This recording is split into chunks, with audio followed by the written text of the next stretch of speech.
Hello friends, today we are going to discuss an important GST advance ruling with respect to eligibility of ITC on expenses incurred on CSR activities by the companies. This ruling is coming from UPAAR in case of Dwarikesh Sugar Industries Limited. The facts are the applicant company is incorporated under Companies Act 2013 and it is engaged in business of manufacturing sugar and allied products. Now, in order to comply with corporate social responsibility in terms of Section 135 of the Companies Act, the company undertakes certain activities such as construction of school building, classrooms, laboratories, etc., supply of free furniture fittings such as table, chairs, etc., supply of free electrical goods to the schools, so on and so forth. For these purposes, the company procures various goods and services on which GST is charged by the suppliers. Given the above background, the company has sought clarity from the authority for advance rulings with respect to two broad questions. Question number one, whether expenses incurred in relation to CSR activities shall qualify as being incurred in the course of business and hence eligible to avail ITC in terms of Section 16 of the CGST Act. And question number two, whether ITC in relation to CSR activities which have been obligated under a law are restricted under Section 17(5) of the CGST Act. Now this second question can be further subdivided into two sub-questions. One, whether free supply of furniture fittings such as table, chairs, etc. to these schools shall be treated as a gift and accordingly ITC shall be blocked under Section 17 subsection 5 clause H of the CGST Act. And question number two, whether goods and services used for construction of school building which is not capitalized in the books of account is restricted under Section 17 subsection 5 clause C or clause D of the CGST Act. The learned authority for advance ruling in its deliberation has observed that CSR expenses are mandatorily required to be incurred by certain specified companies as prescribed under the provisions of Section 135 of the Companies Act, and in case of non-compliance of the said provisions, the company and officers of the company shall be liable for severe fine and prosecution also.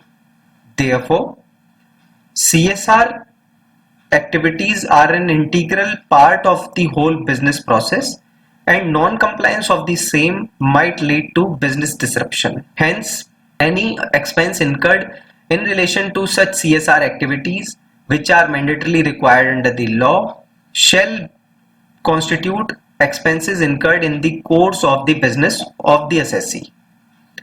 Therefore, in terms of Section 16 of the CGST Act, the taxpayer or the assessee shall be entitled to avail ITC in relation to expenses incurred on CSR activities as mandated under the Companies Act.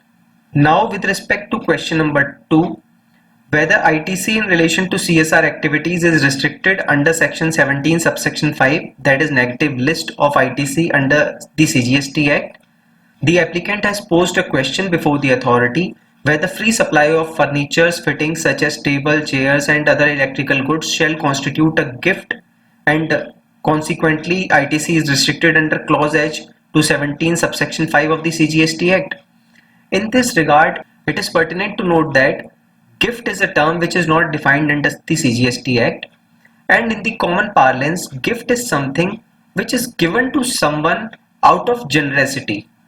There cannot be any consideration in exchange of a gift, and if there is any consideration in exchange of a gift, then such activity or transaction ceases to be a gift.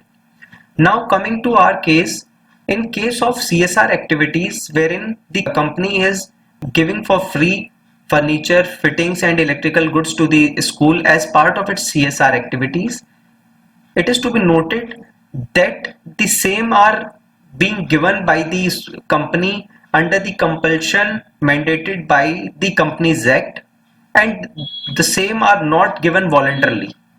Accordingly, the same shall not constitute gift and hence ITC shall not be restricted under section 17 subsection 5 clause H of the CGST Act.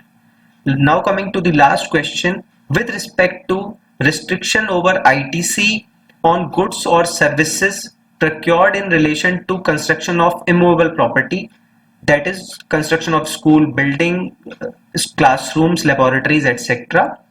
In view of the provisions of section 17 subsection 5 clause C and section 17 subsection 5 clause D of the CGST Act, the authority has ruled that ITC shall be restricted to the extent of capitalization. With respect to the last part of the question, whether goods and services used for construction of school building, classrooms, laboratories, etc., which is not capitalized in the books of account, is restricted under section 17 subsection 5 clause C or clause D of the CGST Act, the authority has ruled that restriction on availment of ITC shall be there to the extent of capitalization of such expenses. So in this way, the authority has answered both the questions in favor of taxpayer, and we believe that this advanced ruling is going to be very helpful for other assessees as well for the reference purpose. Further, this is going to be helpful for society at large, as if the ITC is available on the CSR activities, then the companies shall have more money at their disposal for using the same in welfare of public. We hope that you will find this video to be useful in understanding this important advanced ruling. Further, the link to copy of advanced ruling is given in the description box for your reference. And in case you have any other question, then please feel free to put your question in the comment box. Thank you very much for your valuable time.